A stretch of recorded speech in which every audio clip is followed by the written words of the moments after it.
NWP Radio. You're listening to NWP Radio, a production of the National Writing Project. NWP. NWP Radio. Hello, and welcome to NWP Radio, a broadcast of the National Writing Project. I'm Christina Cantrell. I'm logging in here from Philadelphia, and I am really excited today to welcome colleagues from YRMedia and the Bay Area Writing Project.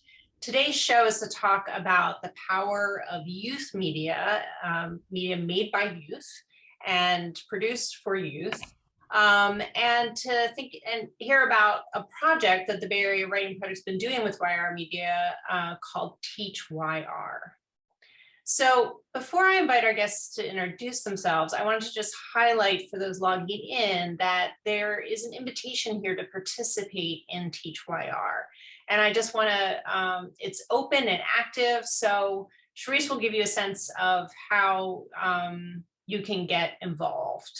This is a very, I'm excited to talk to them about this project because it's very new and happening as we speak. So in addition to letting you know who they are, I'm also going to invite everyone here to introduce the project briefly and then to tell us more about this invitation that's available to all of our colleagues. So Monica, do you want to introduce yourself and tell us a little bit about YRMedia? Absolutely. Thanks, Christina. Hello, everyone. I'm Dr. Monica Clark, currently joining from San Diego on Unceded Kumeyaay territory, and I am Director of Teach YR at YRMedia. YRMedia creates and amplifies youth-produced and focused media, music, and arts content to a national audience through its own platforms. Since 1993, we've grown to become a strong network of 150 plus freelance correspondents under 30 years old. We're a national organization headquartered in Oakland that was founded as youth radio in response to a wave of violence in the Bay Area that led to the overcriminalization of young people, particularly young men of color. Youth radio provided a platform for local youth to share their experiences, creatively express themselves, and hold power to account through investigative efforts and countering racially biased media dialogue, while also building skills in journalism, the arts, and media. Today, YRMedia continues this tradition as both a media and music educator on a local level and an editorial connector on a national level by bringing forth underrepresented youth perspectives in urban and rural areas. YRMedia's immersive media arts education program builds civic agency and leadership in young people with a focus on elevating BIPOC voices and positioning them for careers in media, tech, and creative industries. Since expanding and rebranding nationally from youth radio to YRMedia in 2017, our platform has featured the work of hundreds of young people from its growing national network of content creators and artists. The platform publishes daily and features content that drives conversations around social justice and identity, arts and culture, health and wellness, and pop culture and current events. Students produce multimodal media, publishing written articles as well as ones in video and audio formats, starring in podcasts, creating original music via an in-house record label, and producing documentaries to share their unique stories. Select content is distributed via our national media partners, including the New York Times, Teen Vogue, Pop Sugar, Medium, The Washington Post, and NPR. YRMedia is a pioneer in the theory and practice of collegial pedagogy, something we'll talk a bit more about later today, which for us involves young people partnering with professional adults in such a way that neither party, youth nor adults, could achieve the same level of quality working independently. Teach YR is the external learning arm of YR, working to connect young contributors and educators to resources to integrate YRMedia education and youth voice into their work. And we are working to continue to grow our virtual community of practice, as Christina mentioned, with regular gatherings and an invitation for educators to join our network to co-create curricula and resources with us and our young stars. We have connected with the Bay Area Writing Project over the years in different ways due to the connections with the work that we do and basically being neighbors in the Bay Area. However, with the Teach YR department expanding from a program to a department in the org, we were excited to become more regular collaborators with BOP this past summer for our Teachable Moments project. And I am very excited to talk more about the work today and the invitation for more teachers to join our community of practice moving forward. So right now, I will share the mic with Hilary to introduce herself and share some more about the collaboration that she was a part of that started this past summer. Hello, everyone. My name is Hilary Walker. I am currently the director of the Bay Area Writing Project. So excited to be here and continue to be excited and invigorated by this partnership with YRMedia. So as you know, for nearly 50 years, Bob has really worked closely with teachers, also with young people, but primarily with teachers. And so similarly, our work has centered around teachers teaching other teachers. That collegial pedagogy has really been at the level of educators. And so from everything that you heard Monica say, we are always thrilled to think about writing in a much more expansive way, to think about text creation, to think about what happens inside of classrooms when new texts are introduced, new media are introduced, and any kind of opportunity for young people to write, whatever that looks like. So I have been really excited, and Dr. Charisse Mcbride approached me. Charisse, having been a BOP TC, as well as having done work with the National Writing Project, wanted to continue to do some research on digital pedagogy. And so she'll talk more about that, but Charisse is really one of the driving forces behind this collaboration, but it just makes so much sense. So I'm going to turn it on over to Charisse. Thanks for that intro, both of you. So I'm Charisse Mcbride, and I am joining with gratitude from Ohlone Land in Oakland, California. I'm a researcher at the University of California, Berkeley, where I study digital literacies and socioculturally situated learning. I got my start with NWP, as Hilary mentioned, through the Bay Area Writing Project, where I've been a teacher consultant leading professional development with teachers across the Bay Area. And it has been foundational in my own development. So since then, I've had the pleasure of collaborating with National Writing Project folks on a variety of topics, largely centered around humanizing pedagogies, digitally mediated learning, learning in public, which I really appreciate, teacher development, and digital literacies. So all of those are things that you'll hear reflected in today's conversation. And this project is really about giving an invitation to engaging youth media. And this past summer, we had a small cohort of teachers, small but mighty cohort of teachers, go through an initial pilot and thinking about what it might look like to do just that. How might we really hear and listen to youth media and be in dialogue with that? So just like we started with this summer with having folks look at youth media, we want to also do that today. So we're going to play a piece that was written or composed by youth, and you'll see some of the beauty of the work that's been going on.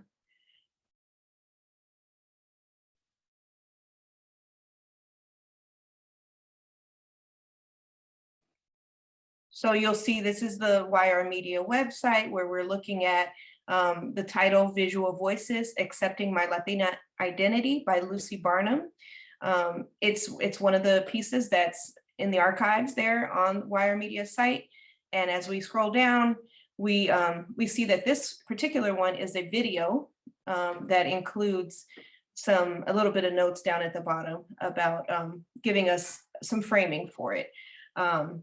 Around it's an opportunity for looking at the story that Lucy was writing about her own identity.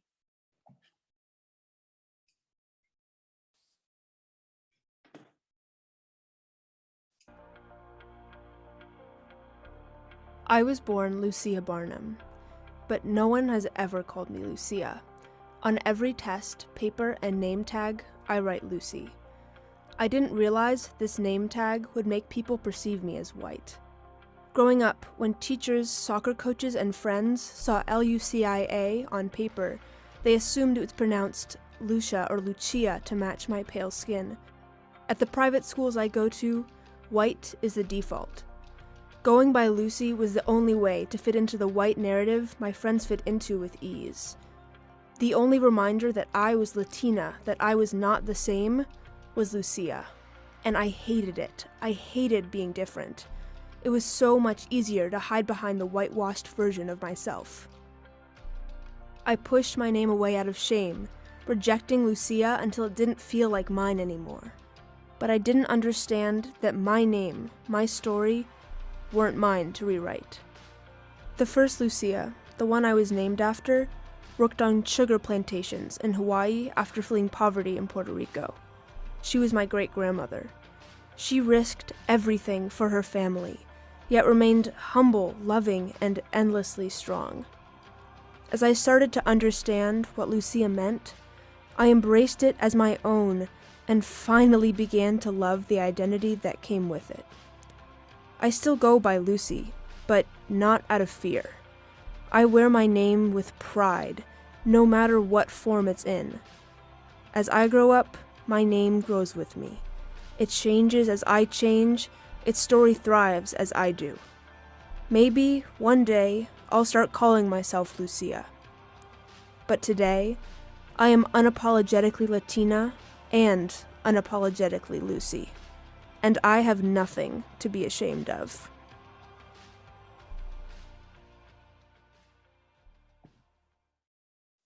Thank you for sharing that. So that piece really highlights the dynamic and beautiful work that YRMedia has generated over the years. And it demonstrates the power of youth media in general to not only serve as an example of creative composition, but also a critical reading of their worlds and speaking back to dominant narratives, right, that often overlook their brilliance and contributions. And so our sense is that this media can influence others as part of an authentic audience.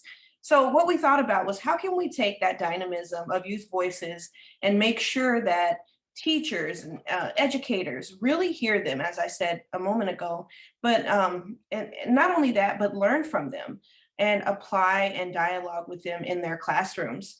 So as a researcher, am particularly concerned with teacher learning and the development of pedagogy and curriculum, I thought that this would be a great opportunity to bring together these two stalwart institutions, right, of YRMedia and the Bay Area Writing Project, both of which have had tremendous impact here in the Bay Area and beyond. And so really, it's an honor to work with them both and to work with them together.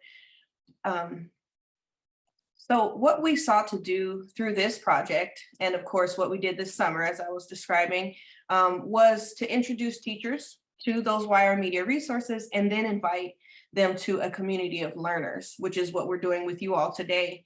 Both of those, the YRMedia resources and the community of learners are things that the National Writing Project and the Bay Area Writing Project already provide models for, right? So this was all guided by my appreciation for the NWP social practices framework.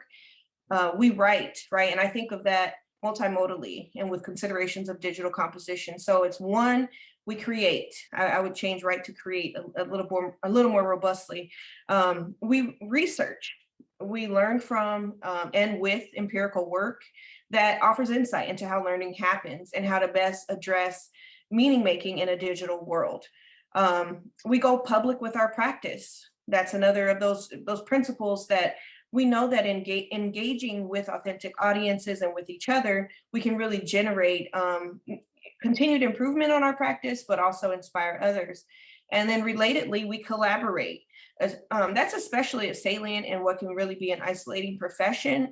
It's a challenging time for teachers at this moment, and we believe that in working together, we can we're stronger and we can benefit from one another in organic ways. And we also do that with youth. We think about collaboration with youth as again collegial pedagogy. And then the fifth of the NWP social practices is that we advocate and we lead toward the values that we have. In this case, we particularly value equity, justice, youth concerns, and youth voice, making sure that we we appreciate those. And we also lead toward the learning modalities that have made a difference in our own practice. As a teacher educator, I really maintain a stance of honoring teachers' expertise, their experience, teachers' time, teachers' vulnerabilities.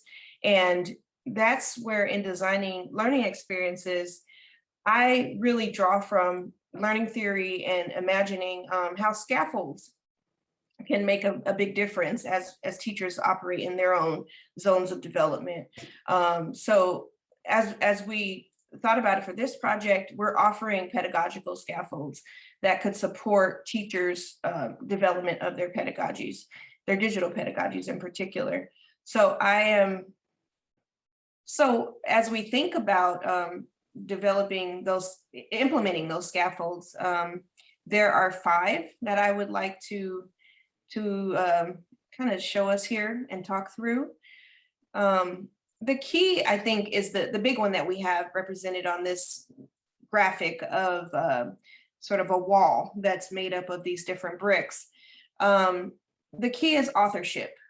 We know that authorship is essential for meaningful engagement with digital tools, and it's a piece that's often missing when we just engage kind of students as consumers of text and learning, rather than really imagining them as active agents in the construction of knowledge. So as we develop this project, authorship is just a key piece for youth and for the educators involved in thinking about making and producing and the opportunities for publication.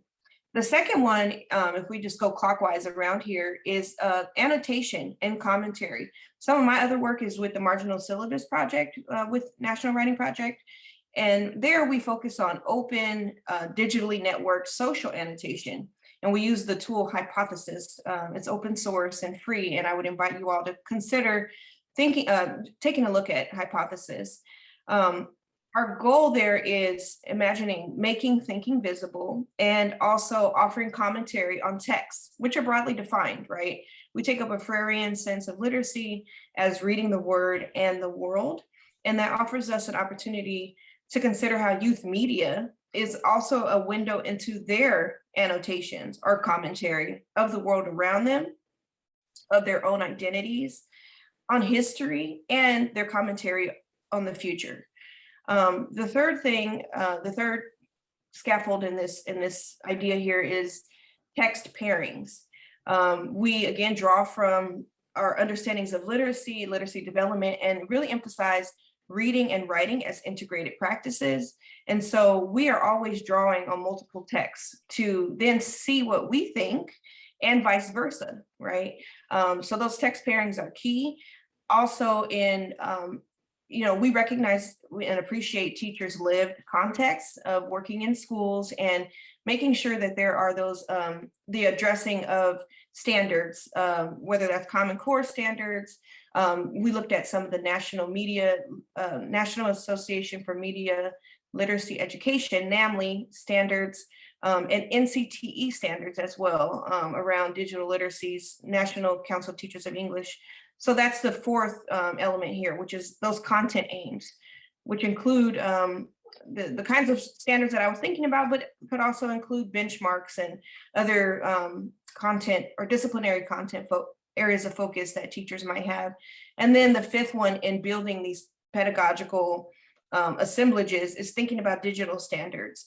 How do we measure, if we are teaching toward digital literacies? We can learn from ISTE, the International Society of Technology and Education, and we also learn from some of the NCTE standards around digital literacy. So the key in all of this, I think, is a notion of reciprocity in how we're doing this research, right? We have these ideas that kind of serve as the foundation theoretically and in our practice, but we want to make sure that any work we do with one another in research practice partnerships or other kinds of partnerships, that while we seek to build teachers' digital repertoires and digital pedagogies, that we acknowledge that we also learn from teachers as well. And so Hilary's going to talk a bit more about some of the learning that she had this summer, and I just want to emphasize that what we learned from teachers was really powerful as they reflected on their own practice. So Hilary, I'll turn it over to you. Great, thank you. So I forgot to mention in my introduction that I spent the summer in the pilot program, so sort of as a participant, and learned a ton, and was also able to really revise some of the work that I had done in the previous year in one of my courses. So I think one thing that I would just like to start off with is, I think oftentimes, as Charisse mentioned, we are often isolated in our profession, and that can lead to some stagnation of curriculum, and there's really there's no feedback loop other than with your students. And so I really was challenged to think about this particular unit in a much different way. And so just for context, I had a unit on the history of Black news media as part of a course I'm teaching on African American history, and this was from 1865 to 1945. And so there's this super rich history that few people really know about. But I thought, oh, what fun it might be to think about journalism then and journalism now, and what are the linkages, what are the legacies of Black journalists, and how are they living in these youth journalists through YRMedia. And so one of the things that I really wanted to start with was this text, which was called Credo for the Negro Press. So I'll just read a little quick introduction. In 1944, the New Journal and Guide published Credo for the Negro Press, which outlined the collective responsibilities of Black journalists. It begins, "I shall be a crusader, I shall be an advocate, I shall be a herald, I shall be a mirror and a record." So this curriculum tool I kind of revised to think about not only what does it mean to carry on the long tradition of Black journalism, how have Black news media covered stories differently than mainstream news outlets, and then how are young journalists using new forms of media to cover stories? So thinking beyond, the traditional print newspaper into this whole new world of TikTok, Instagram, etc. So in any case, I think one of the things, I just want to return to the 5 sort of cornerstones of the work that Charisse laid out. For me, text pairings came very naturally. There were such interesting pieces that I found right away, thinking about photojournalism, looking at 2 journalists who had received Pulitzers. There are, all these coverage, all these YRMedia stories that had been covered. And so I thought, well, that's easy. Like, there are some really natural ways that I could do that. So I think as a teacher, I think that's a strength, right? I can build curriculum from that. Content in terms of history felt like very strong and understanding of content standards. My students are doing commentary in some form. They're looking at different kinds of texts, text in discussion with each other. And so I think that's sort of present but could be amplified. But the 2 that I felt were areas of growth for me were authorship, what I was then asking students to do after they did all this interesting look through different sources, and the digital technology piece. So how stale it sort of is to say, oh, well, I have a variety of sources. We can look at, we can listen to some podcasts, we can look at some video, we can look at poetry, we can look at all this rich variety of text, but really what I'm asking you to produce at the end of it is, a not very exciting essay or something like that. And so I thought that's actually where this needs to build toward that. And so at the end of this unit, which I'm now running asynchronously, so we'll see we'll see what the student work looks like on this. I'm really excited about it though. What does authorship look like? And so I invite students at the end or youth or whoever is participating at the end to pitch a story, right? So pitch a story where about something that they care about, they are seeing. Pitch a story to YRMedia, and there's a whole set of tools that are here, ready, easily accessible, that I did not have the expertise in, but now I can introduce my students to those. And so I thought there's just so much possibility for play, for thinking about things, for, this excitement around building curriculum. I think I'm a complete curriculum history nerd, and I just love talking to other teachers. And so I got feedback within our group, got some time to think out loud, some time to think alone, plenty of time to explore what was available on YRMedia. And so I thought, just the structure of our time together was really beautiful. And it absolutely felt like it honored my time and my excitement about a particular topic. And I'm just really grateful, because I don't think that I ever really get those opportunities. And so I would also say, like, kind of putting my BOP director hat on, much of what we are often doing is just sharing like a practice. We're sharing some student work around a practice, but we don't tend to see like the scope of the curriculum that it comes from. And so I thought this was also a really interesting way to think about seeing a bigger picture in teachers' practice. So I'm going to hand it on over to talking about teachers some more. So Monica.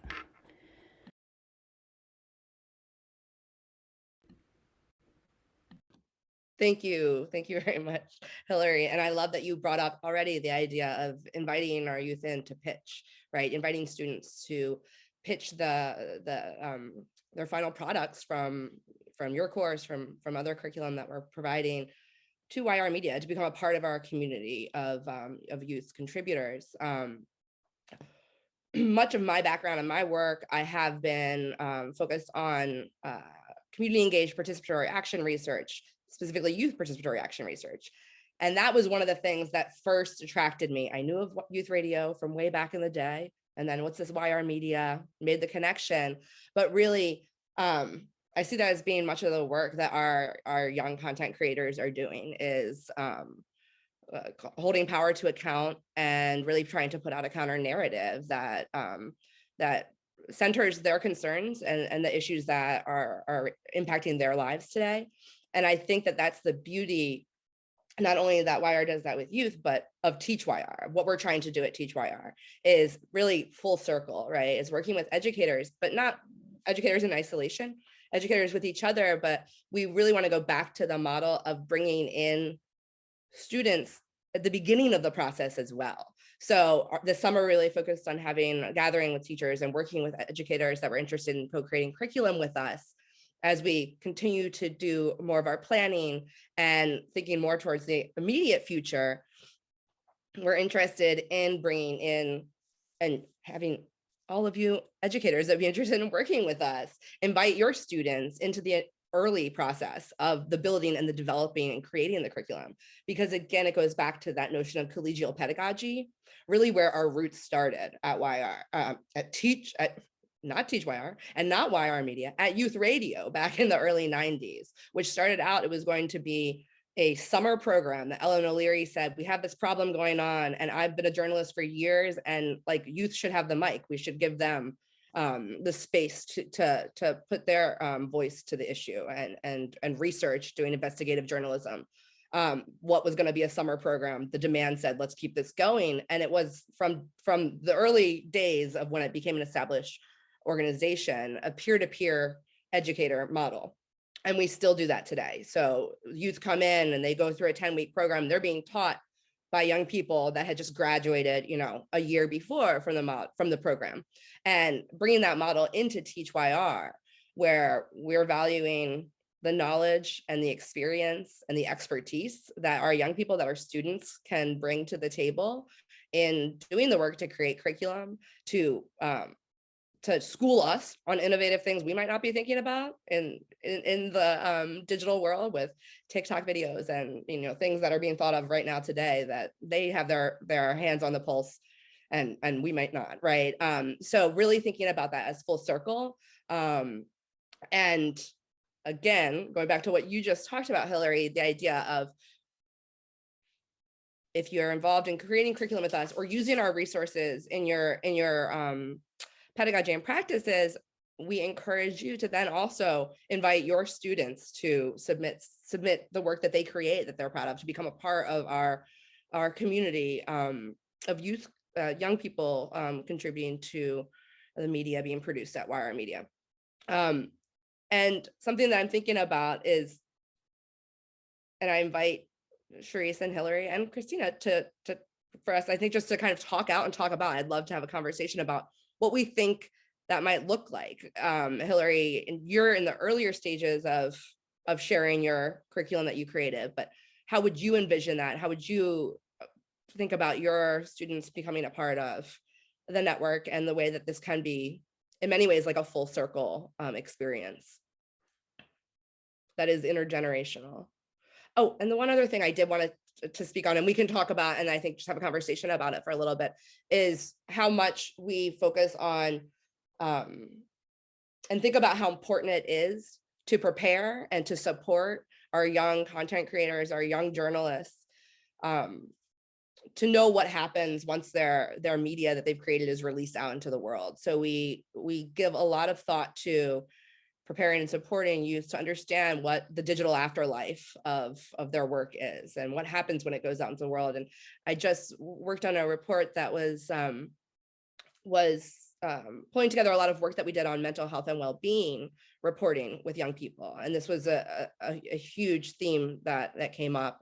And I was lucky to be in conversation with a lot of our young reporters about what happens when you tell a story that is very personal, that you might not realize, like some relatives might see it across the country and not have known this was a family thing that was going on, or, just as one example. So that's something that we think is another reason why it's extremely important, not only in just the creation of our curriculum and our resources, but also in like the what happens once that is put out there and we invite youth to create things using our curriculum tools and resources, and then they do, and if it is published, and thinking about that in the longer term, and the idea that everything that we create almost is a living document, right? And like how we can have play a role in supporting young people and being prepared for that, I think is also key to this work.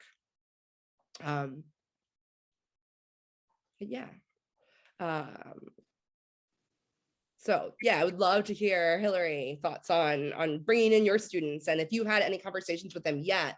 I think the project is still ongoing, but conversations with them about that and interest there. Well, one thing, no, not yet. So I'm like, oh no. One other thing is that for this particular group of students are community college students too. So they are technically adults. However, I think a lot of the same issues are important to really emphasize. One thing that I think I'd just like to say is that, it's honoring what they have to say. It's not a conversation like, you submit this, this paper or whatever it is. That's a conversation, if that, with a teacher. It's not necessarily a conversation with their peers, and it certainly is not a conversation with the larger world, even though these ideas that they're talking about are so interesting, so rich. And, I just think the possibilities for a wider audience just make the work feel much more valued for students. Charisse, I think you were going to say something. I was just thinking that I deeply appreciate this, what you both are talking about with closing the circle or bringing this all full circle. This space is really an opportunity for teachers to engage and sort of remix, reimagine some of the pieces that are there on the YRMedia site, but also then for youth to, their voices being amplified again in the curriculum development and what they end up producing as a result of that, right? So we're inviting additional youth voices into the conversation, and we're dreaming around what that might look like, and we invite you to join us in that dreaming. What would it look like to bring your student work back around here, or your actual, your students and their voices, and how we talk about this and continue to create additional multimodal artifacts, whether that's recording with our students or having opportunities to, invite them to share different types of ideas and venues that are really available to us. And we need your expertise and contributions to this work in that way. I was just gonna say, I also greatly appreciate that cycle idea, the circle idea, and I was thinking about how hard it is for teachers to go public with their practice, right? Like all these practices are really, it's sort of that why we write to teach writing as educators, and Charisse started off with the social practices and how important it is for us to be creators ourselves, so we understand what it means to create in these ways. And you published your work, Hilary, and now you're making visible what you're doing in your classroom, what you're trying, and how you're inviting students to consider authorship. And so it's powerful practice to go public with that too. And so I love those sort of interconnections between the work and how these social practices start to get developed together, as teachers and as students. Yeah, I think it was beautiful from what Charisse said and what Christina was talking about, and Teresa. It made me think, and Hilary, it made me think about Teresa, who was another participant that was in the workshop this summer with Charisse, another teacher participant, and joined in our gathering in September. And I love that she shared out in September, she was able to do her lesson very early in the school year, because she had an early start too with high school students, senior level, I believe, English students.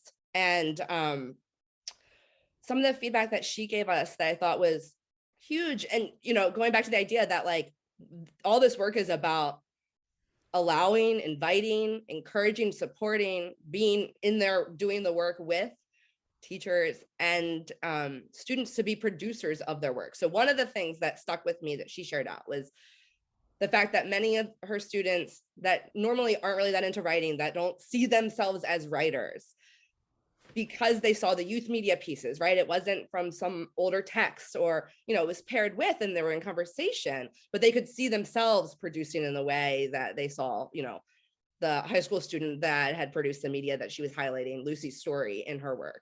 And then the idea that it is all iterative, right? Like it is ongoing, and trying to do such things in isolation, it's impossible. Like no book is published by one person, no film is put out by one person. And really that's what we're trying to do, is not just like, hey, we've got some stuff for you here, or hey, you want to make some stuff with us, or for, like it's having a community space of collegiality, and acknowledging that there are many faces and age, categories that need to be in that space. So really touching on the intergenerational nature of what we're trying to do, and the idea that it's scary to produce and put out on your own anything at any, right? Like, but doing together in community, I think can be a beautiful thing. And that's what we're hoping to do and continue to do.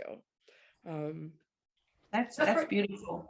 Oh, go ahead, Christina. No, go ahead, Charisse, and then I think that's beautiful what you were just saying around what it's like to produce and then publish in community. That sense of vulnerabilities is something that I'm continuing to think about. What does it actually feel like to share your work?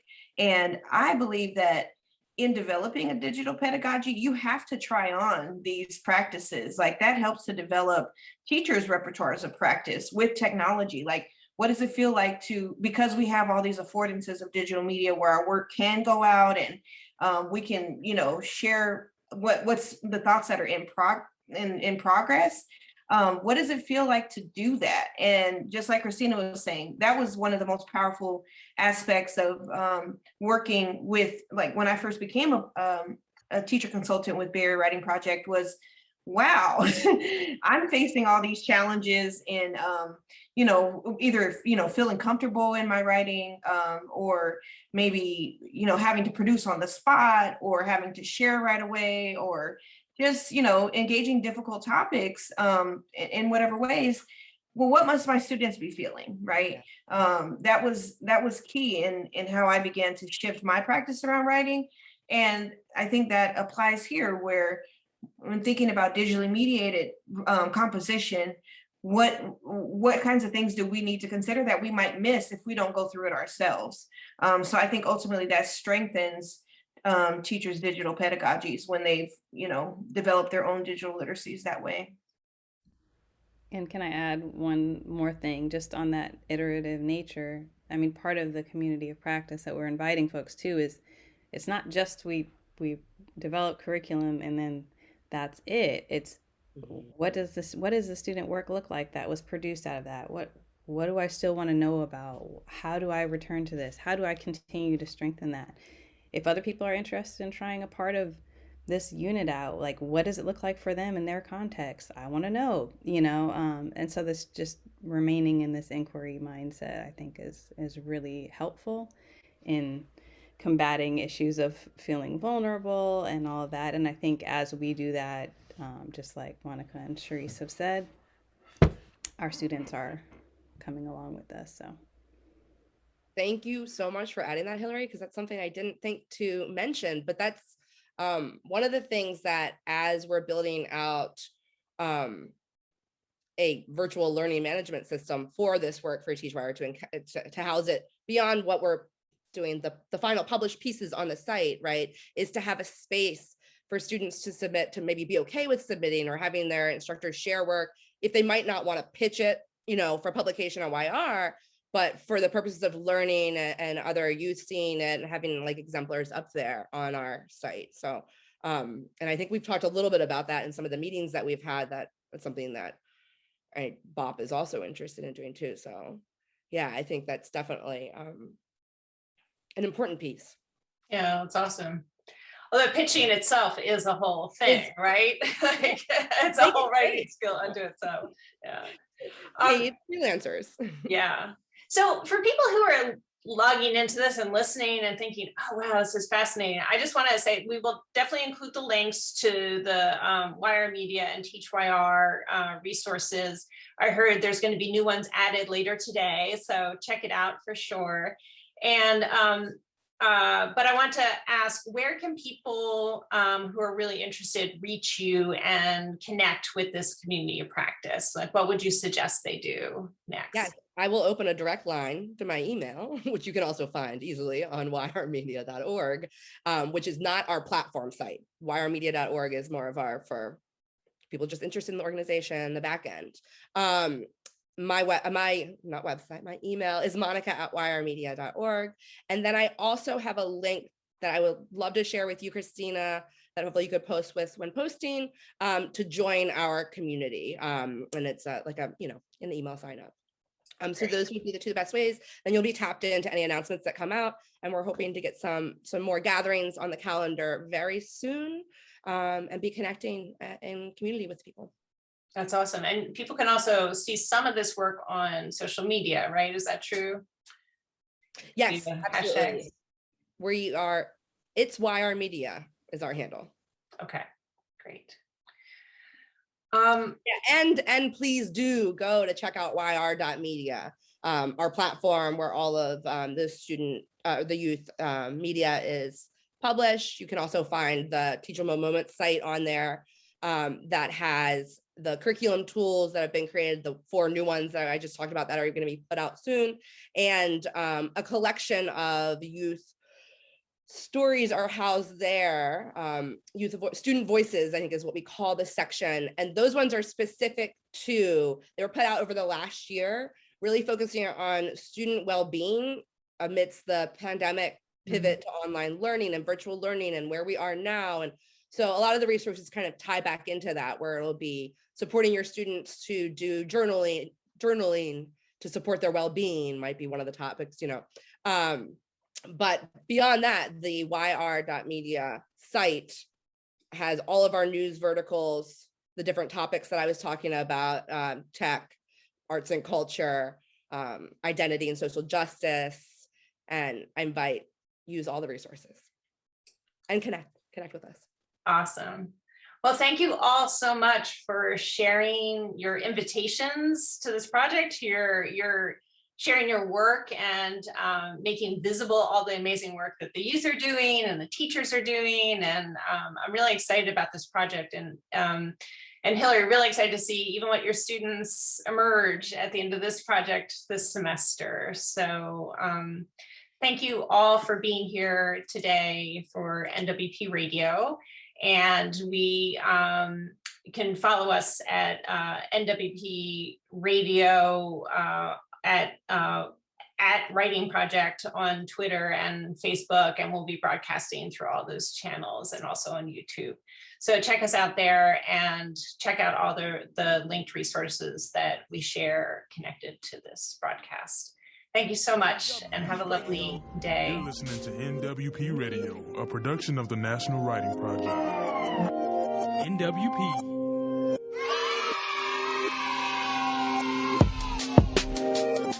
NWP Radio.